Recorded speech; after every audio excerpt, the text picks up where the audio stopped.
the message, a call for unity.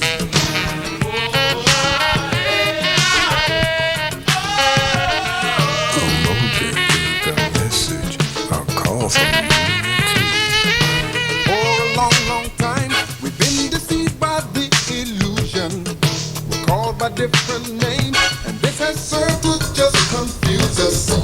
When all is said and done, to be one's our revolution. Hotep, I'm Dr. Gloria Lattimore, peace host and producer of OmniU Presents, the H3O Art of Life show. The title of this show is Spiritual Matters, African Spirituality. I'm inspired to have this program because just recently I have drunk deep of the late Dr. Jacob H. Carruthers, who is the ancestor who founded the Kemetic Institute, the Association of Classical African Civilizations, the Temple of the African Community of Chicago, and probably other things that I'm not aware of. He was my instructor, he was my professor in the master's degree program at Northeastern Illinois University, and he was also a mentor and a colleague eventually when I went back to teach there. And of course, he was the mentor and colleague of my guest, Professor Josef Ben Levi. Hotep, Dr. Peace. Hotep. And I have just had the opportunity to view a DVD for the first time, because I know that I will view it many, many times, called The Deep Well of African Culture and African Spirituality. And I have never been so moved because, as everyone called him Jake. As you know, Jake was a very modest person. He was a scholar who was very low key, and he would begin talking slowly in lay terms. And very soon, when he warmed up, he would take you to the stratosphere. Well, he has left us his legacy in this young man who is sitting here with me. And so I know that I can depend on him to follow my line of questioning with regard to African spirituality and the deep well. Jacob said, and I just want to quote him, he says that we are on a spiritual and cultural desert.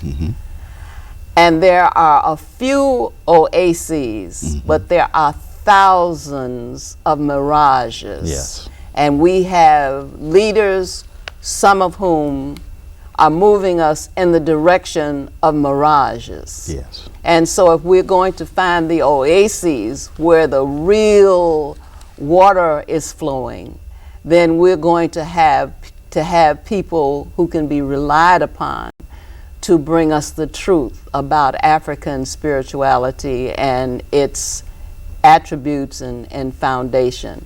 Yes. So I will pause here before I start hitting you with all the questions that I have to pose. Right. Well, when Dr. Carruthers did that speech, which was at the Eastern Regional Conference for ASCAC, the Association for the Study of Classical African Civilizations, that was probably one of the most dynamic presentations that he's ever given.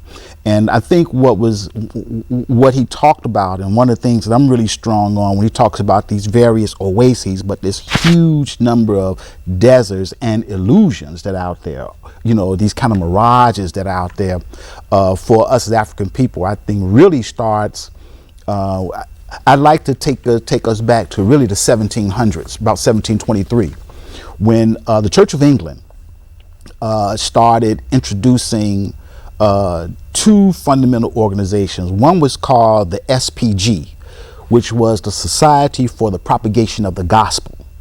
And then the other was the Society for the Propagation of Christian Knowledge. In both of these cases, these organizations were designed to introduce Christian knowledge and Christian doctrine to our people, and they were out to search for individuals who they could prepare to teach the doctrine, including qualified colonists, Native Americans and slaves. Now, it's very interesting that they would choose slaves because African Americans were not allowed to be able to read or write.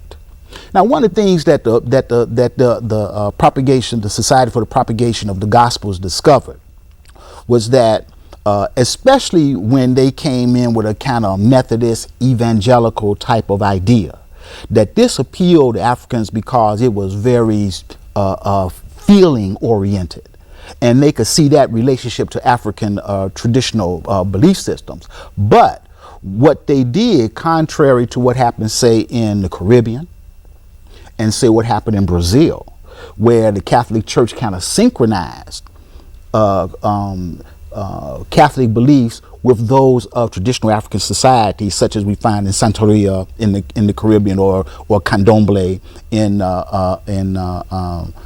Brazil, or in Voodoo in Haiti. What they did here in the United States, based on the Code Noir, the slave codes, the black codes, was that they made it their position that Africans in America should only be instructed in Christianity when they got here, and that their own belief system was to be basically removed from them. So by introducing these ideas to them, they basically created an oasis for people of African descent in this country, and made us accept and believe the oasis that Europeans had established for themselves. Now, here's another consequence of that, which, maybe I'm going to try to end the show with Boukman Duddy's statement during the Haitian Revolution, since he was an Ogun priest, that by creating this, they put in place a view or a message that said that, first off, your God that you used to serve, where you came from, where you had your own land, your own culture, you had resources, you had everything, we're taking that away from you, and we're going to replace your God with a new God that's a white God. And so consequently, once you are conditioned to believe that God is a white person or a white man, it's very difficult for you to attack the people who are oppressing you, because then you are by subconsciously, subliminally attacking God. And why would you want to kill God if that wouldn't be in your interest to do so? And so what they consequently did was created this oasis or this mirage for us, particularly here in the United States.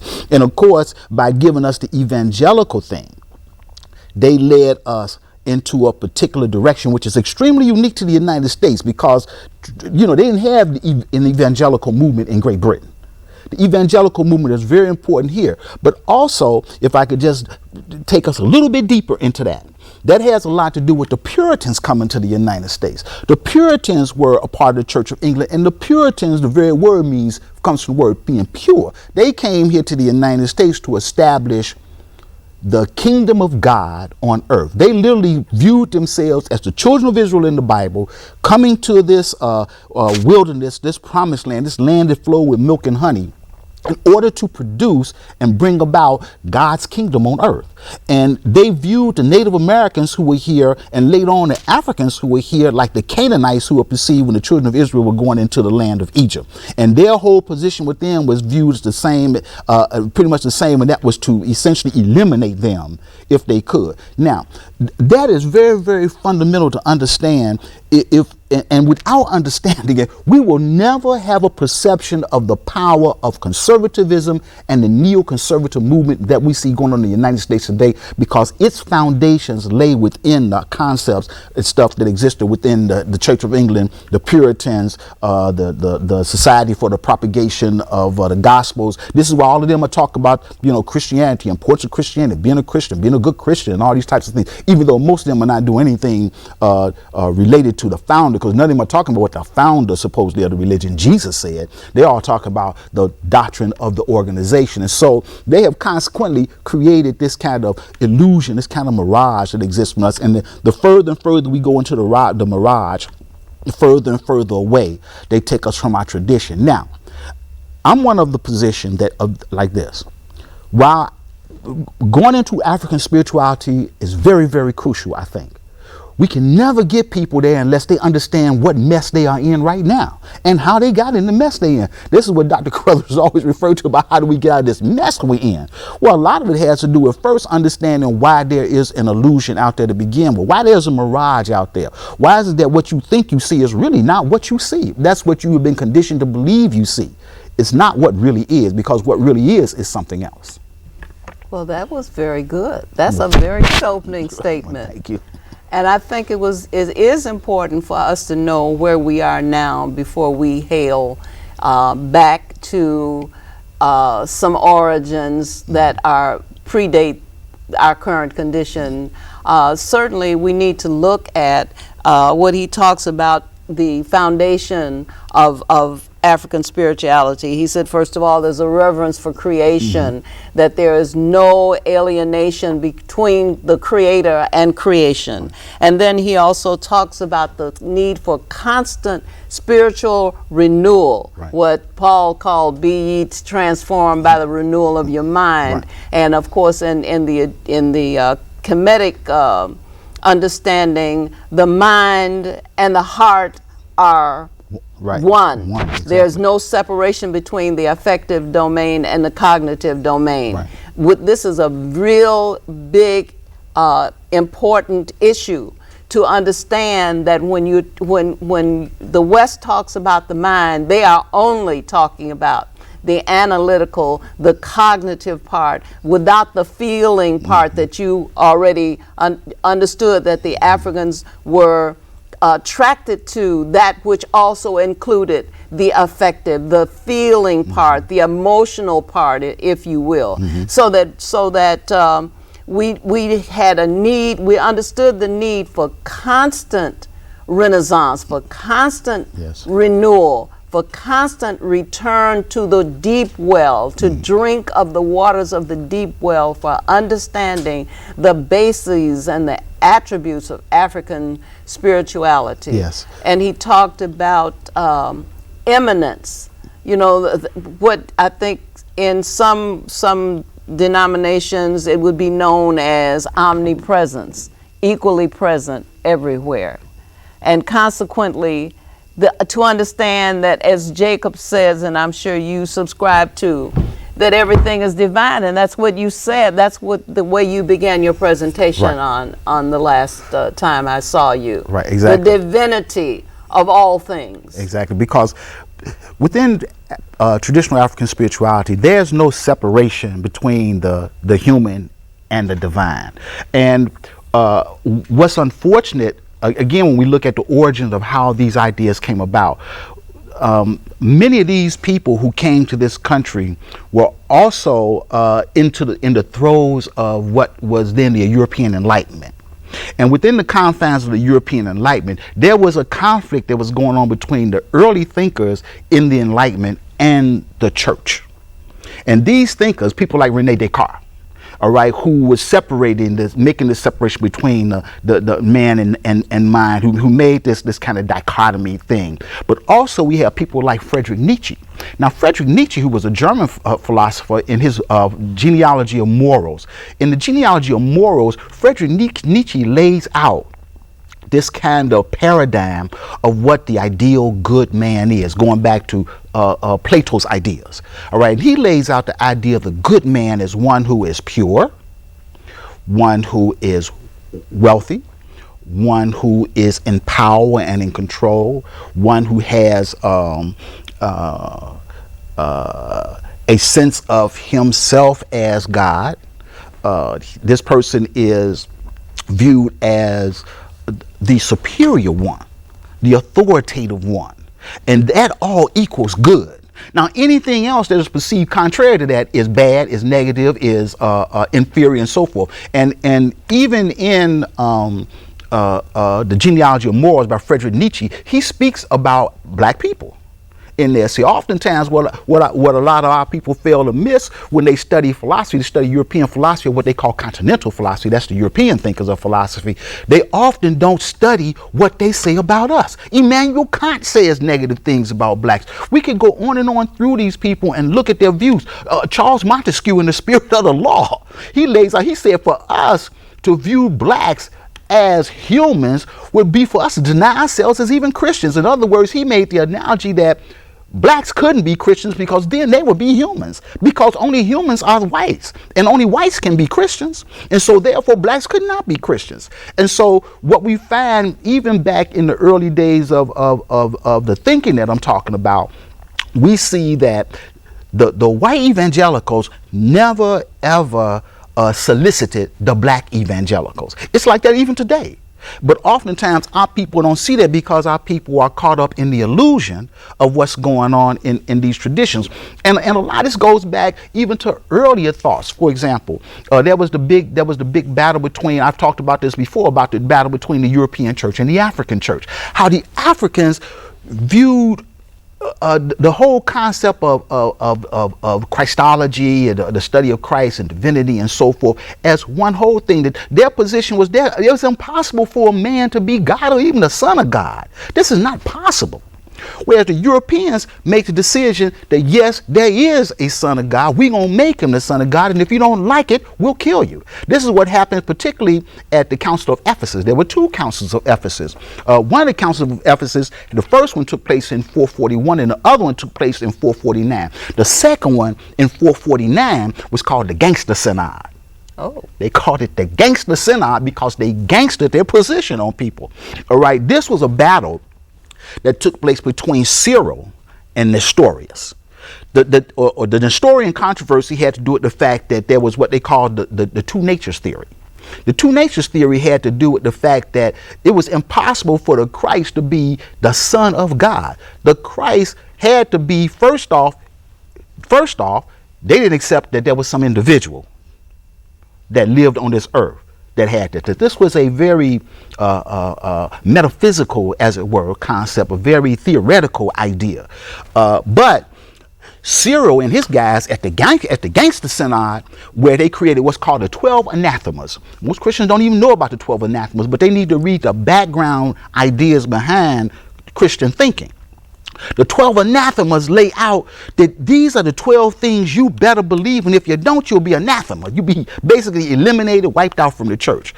Well, we got to remember that these ideas are the same ones that were brought to this country and laid down on our people that they've accepted as their reality, which has created much of the fundamental illusion. But unless we know some of these things, unless we know, that King James didn't speak the language of God, that King James and the 16 secretaries he had produced what's called the Bible today come out of a whole nother tradition in which a lot of what they wrote was invented. Sometimes they erased whole pages and made whatever they want. They rewrote what they wanted, and very few of our people know about the earlier documents, like the codexes, like Alexandrius and Sinaiticus and Vaticanus, which were Greek documents that's laid the foundation for some of what we think. And when you go back and look at some of them, and you see that there's a distinction between them and what it says in King James or the Septuagint, which was a book that in Greek that was originally when around 236 BCE, when Ptolemy Philadelphus wanted to get all the knowledge that exists in the world and write them in books. He had gotten 200,000 altogether. He wanted 500,000 collections. And he went and got a copy of what's called the Torah, the first 5 books, and had them translated in Egypt. All right. Then this was translated into Greek, and it's from that we began to see later on some of the other stuff. Of course, all the other books that became available in what became known as the so-called Old Testament didn't come until much later on. And then that's a whole nother story by itself about how that particular set of literature got accepted as the literature, again creating this illusion. The literature, when there's a whole nother set of literature that is more related to the Old Testament, very few people even talk about. Because that literature wasn't accepted, because a whole another group of people like the Pharisees, who were not even descendants of the original people talked about in the Bible, created that literature, which has come down to us as the literature accepted as the absolute word of God, supposedly coming down from Mount Sinai. But there's a whole nother set of literature that existed in Africa that has been completely overlooked, even though it's available. But that's because of the power of illusion, and we need to, I think, go back to look at how it was that people in that ancient world, and when I say that ancient world, I'm not just talking about the land of Palestine, but I'm talking about on the continent of Africa itself, particularly in Egypt, because what we find is that the vast majority of this literature that we find that they call biblical literature, its earliest forms are all found in Egypt, all of it. And this is what Ben Yakinen wrote about when he talked Right. about African origins of major Western religions. Right, you exactly. can trace every single one of them back to Africa. Right, and here's another element. When we're looking at that ancient literature, what we find in it is what Dr. Carruthers refers to as the deep well of African thought. Because when we look at this literature, we begin to see in it very carefully, first off, that is written in Coptic. That's one of the later, which is the last form of the ancient Egyptian language, Medu Neter, or what we know of as divine speech. But that by being written in that language, it also inculcates the idea, the philosophy, the mood, and so forth that exist in that language. And so in that language, what often becomes difficult for most Western thinkers is that they see their views where they might have a kind of an idea that they call Trinitarian today, all right, in one place and have a different name for it in another place, and they'll say, well, it was confusing to them, but it wasn't confusing to them. It was all the same thing. It was like, maybe people on the west side step a different way from people on the south side, but they all stepping. Mm-hmm. And when they get together, they can all step. Mm-hmm. All right, that's not a problem. The problem is for the person coming in who's saying because of that kind of linear thinking thing, mm-hmm. Rather than circular thinking. In linear thinking, everything goes from point A to point B, rather than seeing that everything is always a whole and everything is always in continuous motion, because creation is a creative process that's always in the process of becoming, always in the process of being created. And oftentimes when I teach my philosophy classes, I show these subtle points that come up in the thinking of the Greeks when they talk about the whole notion of becoming. Where did that come from? When did they think of that? Because it's apparent that among the Greeks, they didn't think like that. Because, as I like to point out to my students, Homer was not an individual. The Homerides were what I like to call the spoken word artists of their day. They were the rap artists of their day. They were a bunch of poets. And one of the problems that they had with Socrates was that Socrates came in teaching them about how to live right. But Socrates had been to Alexandria. Yeah, exactly. That's why he had learned ethics. Mm-hmm. He had learned about what it took to have good character and good living and a proper way of life. And so he was teaching them that, and that's what was foreign to them. They were like, our kids don't want to know this. They're a bunch of thugs and gangbangers. We want them to stay like that. And when Plato came in, this is why Plato had to move his academy, for the same exact reasons. And so when we go and look into what Dr. Carruthers refers to as the deep well of African thought, the well is real deep. It's real deep. And what has happened to us is that we have been provided with the illusion that exists on the surface. And by being provided with the illusion that exists on the surface, we have been further pushed away from the reality that should be within ourselves. And so consequently, the battle, which is a real battle to get back to ourselves, is something that is ongoing. And that's why he said that there are very few oases that are out there. Mm-hmm. There are some. There are some among Christians. There are some among Muslims. I ain't even began to talk about Islam and its whole story. And its implications and what, Islamic thinkers thought about blacks and so forth, and the problems that exist in there. Haven't began to deal with that. Or among the Hebrews and the issues that they have. All right, those are all separate shows all by themselves. All right, but because so many of our people are very much wrapped up in various forms of Christianity, none of which, and I mean none of which, look anything like what they talked about in that ancient world. Not whatsoever. I'll give you an example. You're getting in trouble now with some viewers. You brought me on your show. I brought you on the show. That's right. You brought me here to tell the truth. I'm going to tell the truth. There's a text called the Didache. The Didache is the first kind of manual for the teaching of Christianity, written about about 100 of the Common Era. The Didache lays out exactly what Christian behavior ought to be. Now, it's very interesting that in the Didache, it mentions how if a person comes among you to teach, they call it an apostle, and he teaches, let him stay for a day, and you feed him and lodge him. He might stay for 2 days, and you can feed him and lodge him. But if he stays for 3 days and then asks you for money, he is a false prophet. That's what it says in the Didache. Really? Yes. Now, that might raise the people, but all I'm going to say, people, is go look at, people. How many of our people are studying the works of the people they call the apostolic fathers or the church fathers, and their ideas and their thinking? Because it's their ideas and their thinking that has made up doctrine and dogma within what we call Christianity. But nobody's reading that, and ain't nobody teaching it either on Sundays, and it's obvious that they won't, because it is important to maintain the oasis, the illusion, not an oasis, because the mirage, because when you give people oasis and they drinking from the well of pure waters and pure ideas, that also is going to require them to think.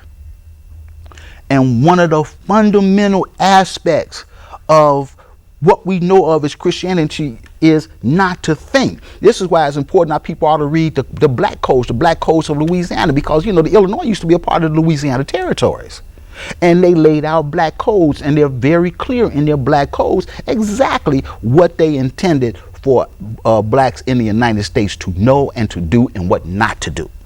And a part of that was providing that illusion, because I think that they understood, from the colonists in the United States understood what was happening in the Caribbean, and the consequences of the Africans in the Caribbean having close relationship and contact with their traditional belief systems, and the implications of that, and how people were able to rally around that. They understood that. The church understood it. The church understood, the Catholic Church understood it so much that they agreed to kind of synchronize things. This is why, people who practice Santeria or even Candomblé, they, to the untrained eye, it looks like Catholicism.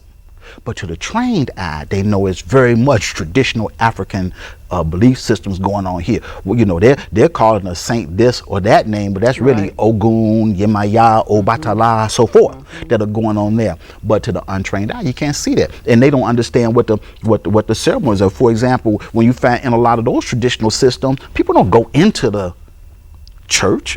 They stand outside the church, because the inside of the church is a holy place. It's like the holy of holies. Isn't that interesting? Yes. Isn't that interesting that the temples were small places? Yeah. They were not gathering places for congregations. Nope.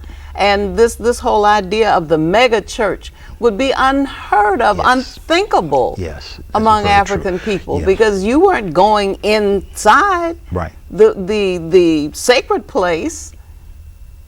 Right. In fact, the sacred was brought out to you at certain times. And that's why within many of these churches, you see very elaborate and ornate decorations and stuff in gold and so forth. And the saints and stuff are all around everywhere. This was all something that was designed as a place that was considered to be holy. It was like a holy of holies in there, and only those who were authorized to go in there could go in there, such as the priests. But this is also true in the biblical literature. The priests, everybody couldn't go into the temple. There was a certain place where the people came and offered their sacrifice, and the priests went in and did what they were supposed to do. And even the very high priest couldn't go into the holy of holies except once a year, and that was on the Day of Atonement. And they had a rope attached to him in case something happened, they can drag him out. That's why he had bells around his garment and pomegranates, so that if something happened, if they didn't hear the bells ringing, he wasn't alive, and they had that rope to pull him out. All right. So, but to get back to these things, it will require another kind of way of thinking. It will require a sense of spirituality that recognizes that the creative force and the creative principle exist in here, inside, and not outside. It's not out there. It's always been in here. And the early Christians, among the people that they called the Gnostics, which was a name that was given to them by scholars, they didn't call themselves Gnostics, and they had many, many different types of groups. viewed in their text, which are not in the New Testament text. Now, there are those who might argue, well, they're not in the New Testament text because they're not authoritative. All right. No, they're not in the New Testament text because they were hidden because some people were trying to destroy them.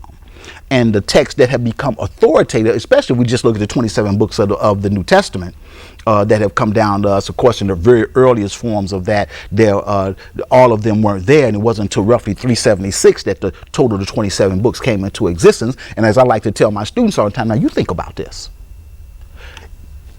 If this lecture I'm giving you right now were being recorded 400 years from now, imagine what it might look like. It's like playing telephone. I used to teach kindergarten. We used to play telephone, right? You whisper in the kid's ear down in the first one. And then you wait till you get down to the 20th child and find out what it says. And of course, it'll never be anything like. And this is the same thing we have here.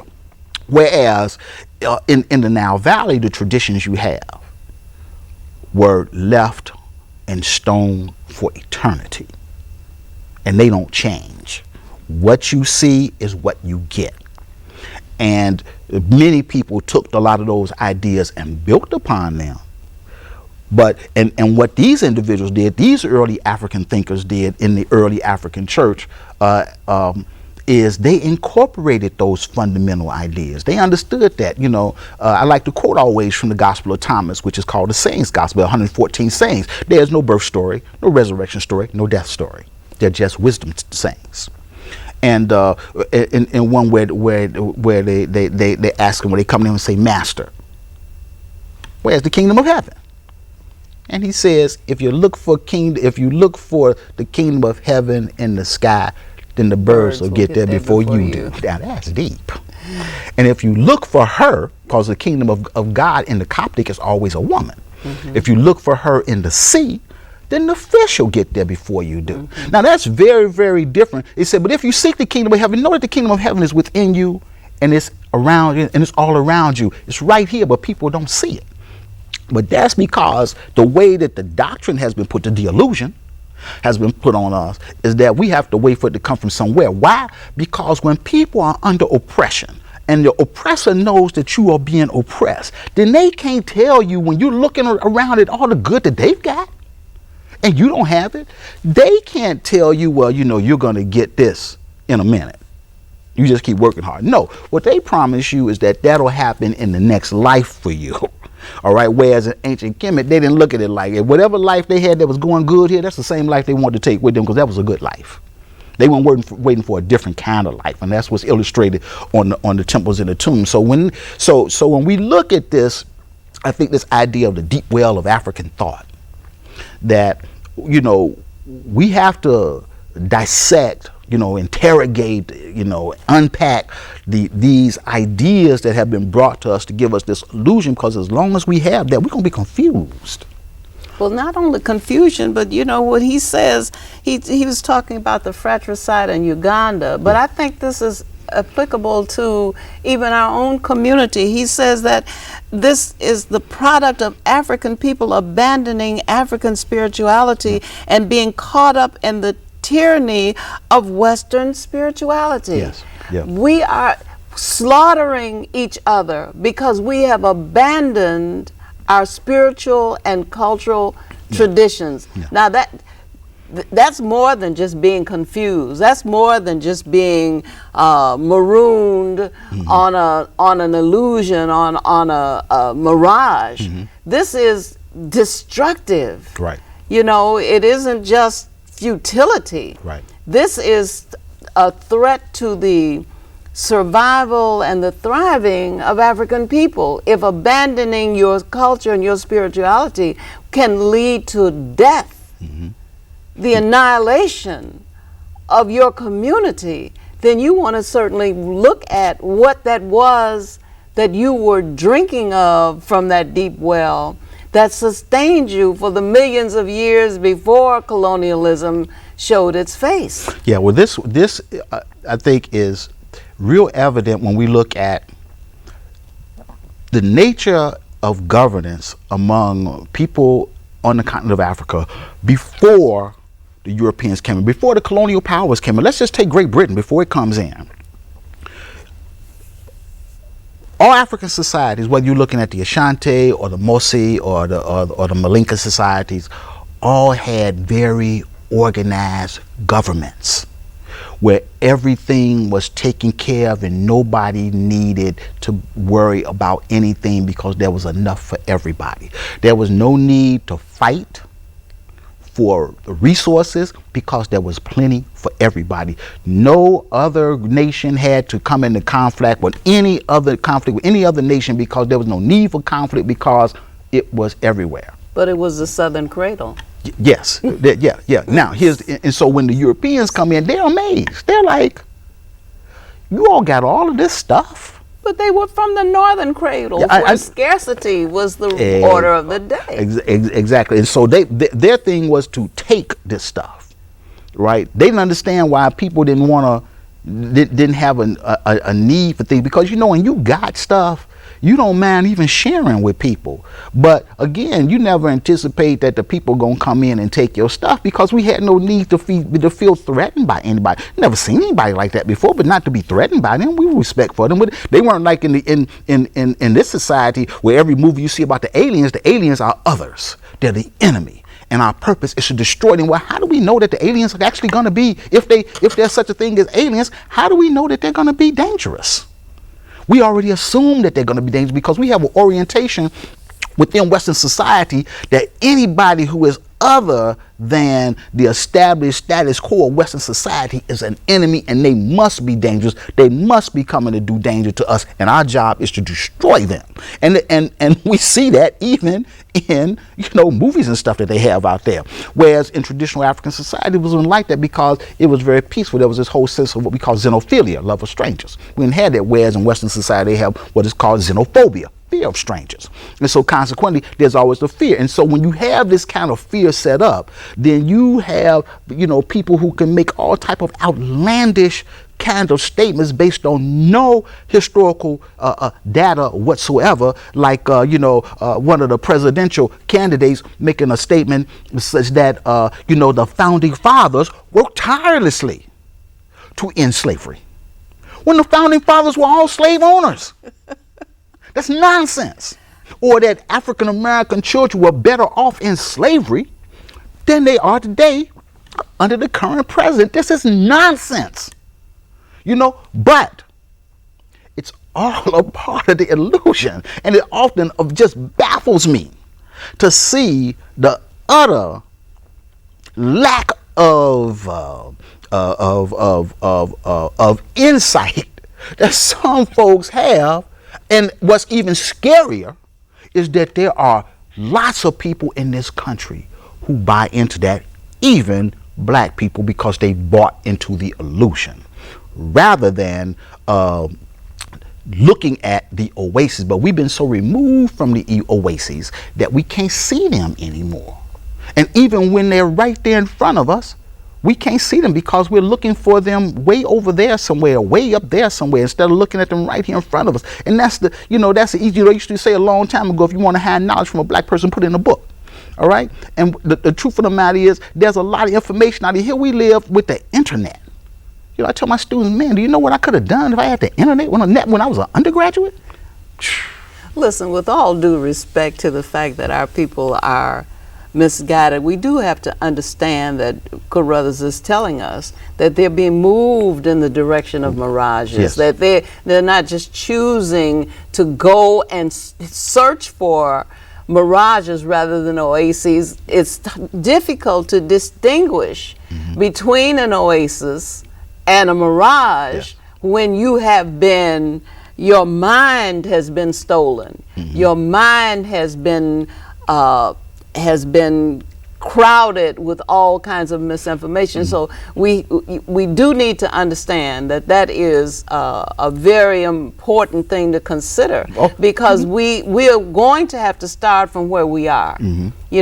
All of the things that have happened and that continue to happen to us are a matter of fact. So we are going to have to start the journey home from where we are, whether we starting from the south side of Chicago, or whether we starting from Paris, or wherever we starting from. If we're going home, we're going to have to put one foot in front of the other and go in that direction. But someone who is authentic, who has a track record of being genuine and not misleading us, has got to be in the lead. And we have enormous help in that regard. As you say, put it in a book. Well, lots of our people have put things in books. And we have Chancellor Williams who put things in books, and John Henry Clark, and Jacob H. Carruthers, and Asa Hilliard. I mean, don't start to naming the people. That's true. I think that the very first thing when I heard about the notion of an all-Africa university, the very first thing that I think that needs to be done is a bibliography. Yes. We need to establish, in the same way that they have a list of what is called the great books that every intelligent person, learned person is expected to have read. We also need to have a bibliography of literature that every person, by the time they reach a certain station in life, should have read. Oh, you know what? It's good you have said that, because we do need to have our own great books. While studying Plato and Socrates and all these people are good and well, but we've had many people. We have George Washington Williams work that's out there. Edward Whitman Blythe, Martin Delany, Maria Stewart, Anna Julia Cooper. We got all these people out there. Anna Dickinson. The Grimke folks. We got all of these people who have these great stories to tell, not to mention, W.B. Du Bois and Martin Delany. Yeah. If you start, you'll be making the bibliography. But the point is that there are ideas that if we want to test an idea for its virility, for its power, for its diversity and its commonality, for its connection to the ideas that preceded it, when we read in the great books that have been written by our people, we will see that they are all saying essentially the same things, so that we don't have to think that here's somebody who is just saying something radical and crazy. But here is there is a tradition that we can follow, and these are the kinds of things, these are the kind of ideas that we need as the building blocks for institutions. Otherwise, when you build institutions with using other people's resources, using other people's ideas, then you're likely to come up with other people's institutions. Right. One of the good things, and this is something he pointed out in his speech when he gave the analogy of Edward Wilmot Blythe. Right. And how Blyden went through this kind of evolution, as it was. How first he, in his book, Islam, Christianity, the Negro Race, where he first looks at Christianity, and he thinks this is the way to go, and he goes to Liberia, and he wants to be this kind of missionary, as it were, for blacks, and then he discovers later on that that's not it, and he goes to Islam. And in his studies of Islam and what it's all about, he discovers that the missionaries and the philanthropists who were supporting the organization were really for him dealing with that Islam, until he finally goes to African life history and customs, in which he finally comes to recognizing African spirituality. And once he does that, he begins from that point on to addressing the fundamental needs of not that he doesn't do it all along, but in there he really kind of zeroes in on it and talks about its importance. Of course, Delany, and even if we look at a man, a Haitian by the name of Antoine Firmin, when he wrote The Equality of the Human Races, which was a kind of opposition to Arthur Joseph de Gobineau's The Inequality of the Human Races. And when Anthony Firmin writes The Equality of the Human Races, he even spends time, and it's very, very fascinating that all of these people who do their work always go back to the Nile Valley as their foundations. And I mean, we're, all the way back, we can see this. Early thinkers, William Ferris and some of the others are always going back to the Nile Valley. And the Nile Valley tends to be this most important point. And of course, in the ancient world, the Nile Valley was very important. It was the foundation for the deep well of not only African thought, but the deep well of thought in the world.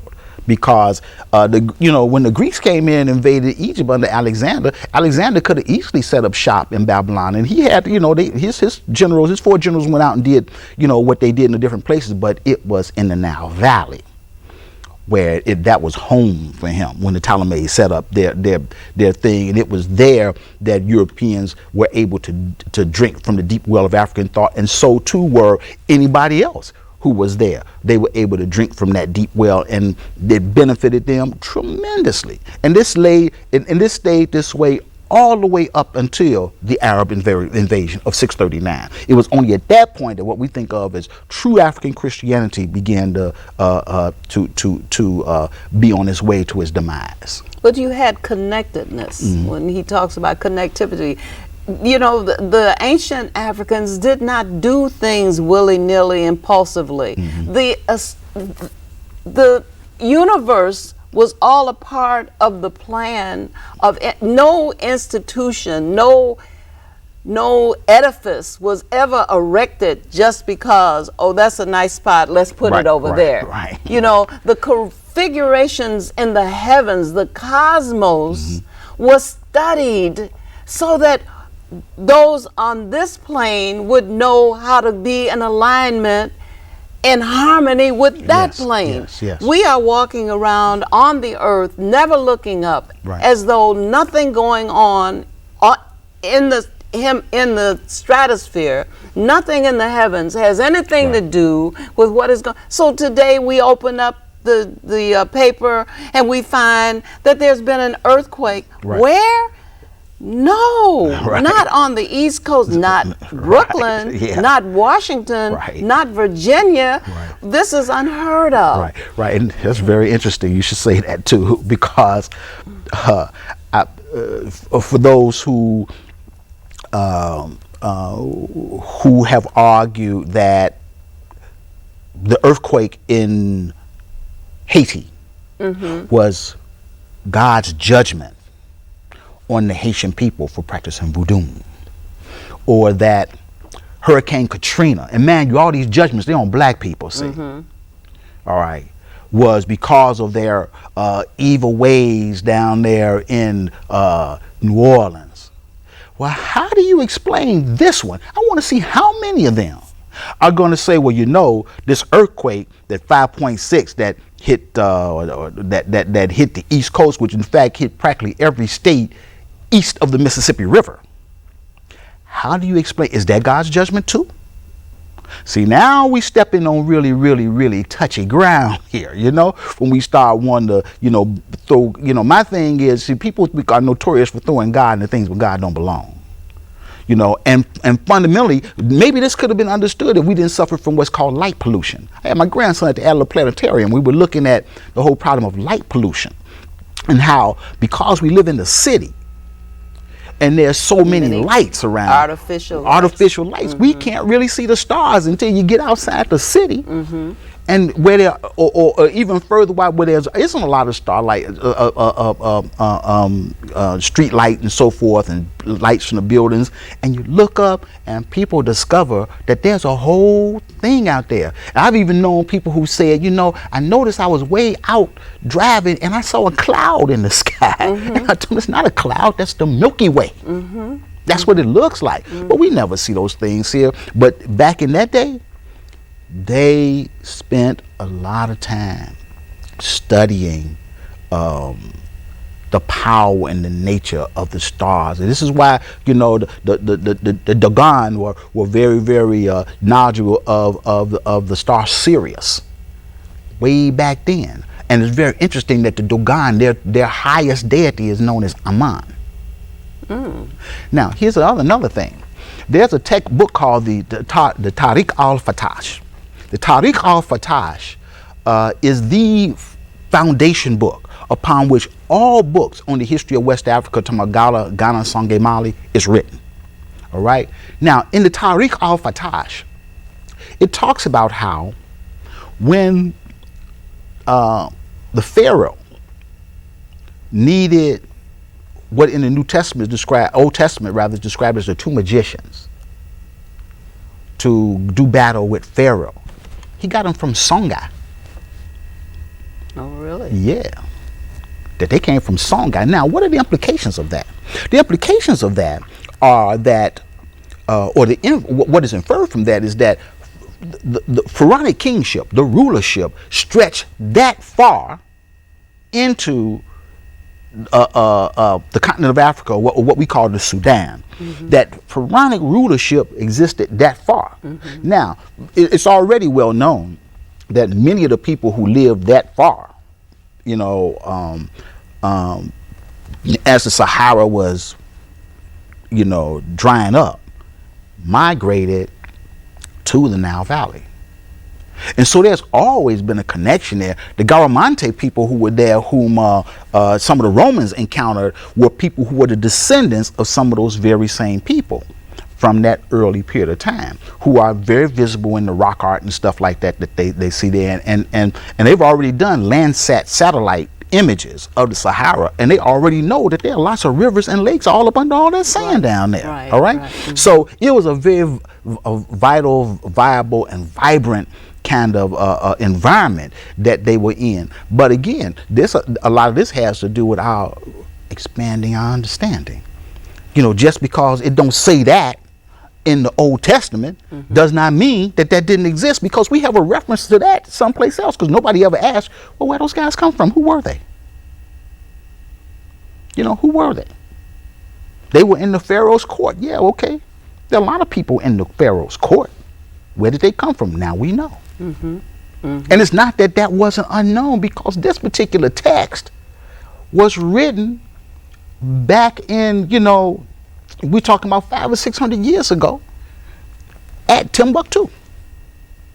So we know the history of these types of things, but this is also a part of that challenge that we have to move forward and learn more about our spirituality. Because once we do that, we might be able to see that the things that may appear to divide us have only been created divisions, and that they're artificial. They're just artificial, right?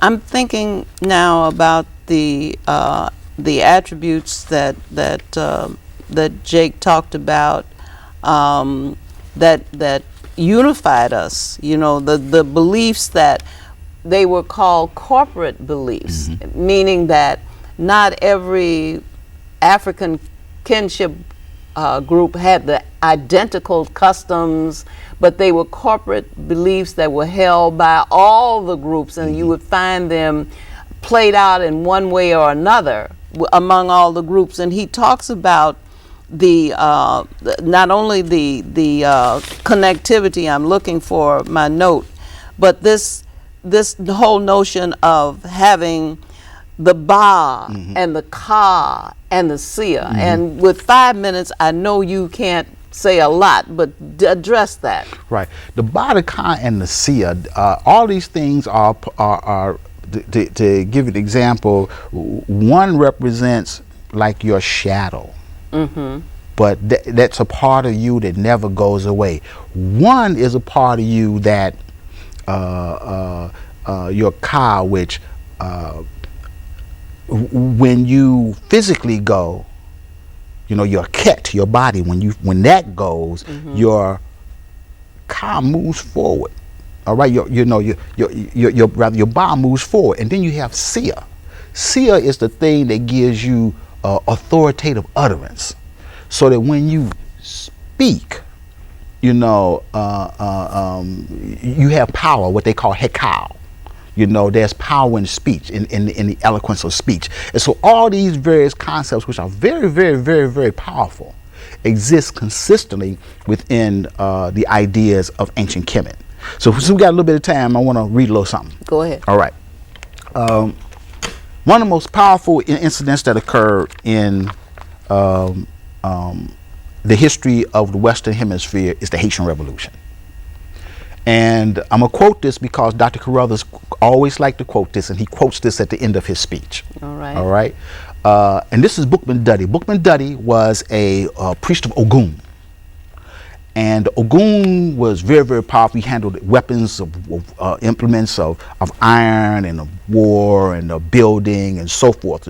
And people who practiced the Yoruba system will always had them an Ogun pot with the implements in it, right? And so Bookman Duddy said this at the end. He said, "Good God, who created the sun which shines on us from above, who rouses the sea and makes the thunder rumble. Listen, God, though hidden in a cloud, watches over us. The God of the white man calls forth crime, but our God wills good works.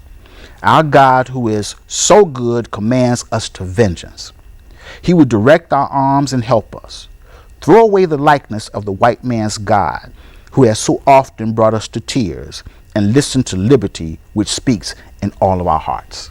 That's very powerful. And that's a direct quote from That's the a direct quote from the Irritated Genie, which is an essay on the Haitian Revolution by Jacob H. Carruthers. I would commend I would recommend to any of our listeners that they read the works of Jacob H. Carruthers, and all of them are available at the Carruthers Center for Inner City Studies and the Kemetic Institute. Correct. Including the DVD that I mentioned at the beginning, and certainly many, many other things. And of course, Professor Ben Levi is a professor at the Carruthers Center for Inner City Studies, and there are classes teaching about Africa. The Kemetic Institute is there. The Temple of the African Community is there, so that there are a lot of institutions that if you are interested in knowing more about the African spirituality or more about yourself and your origins, that's a good place to begin. Yes. And I certainly have appreciated having you. You're a fine young man, and Thank you, ma'am. Working on your doctorate, but it's just a matter of their giving you what you already have. You know, you have to go through the ritual to show that, prove to some people what everyone else already knows. Well, thank you. And that is that you are worthy of those credentials, and we know that you will use them in the right way. And that's the very important thing, because Jacob talks about our being given an office when we are given birth, to come to this plane to serve. And so you take up your office and you do what God commands you to do while you are here on this plane in this body. Yes, ma'am. And you are doing a fine job, and I commend you. Thank you. Hotep. Thank you. Hotep.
Calling home her children, when mine will take us.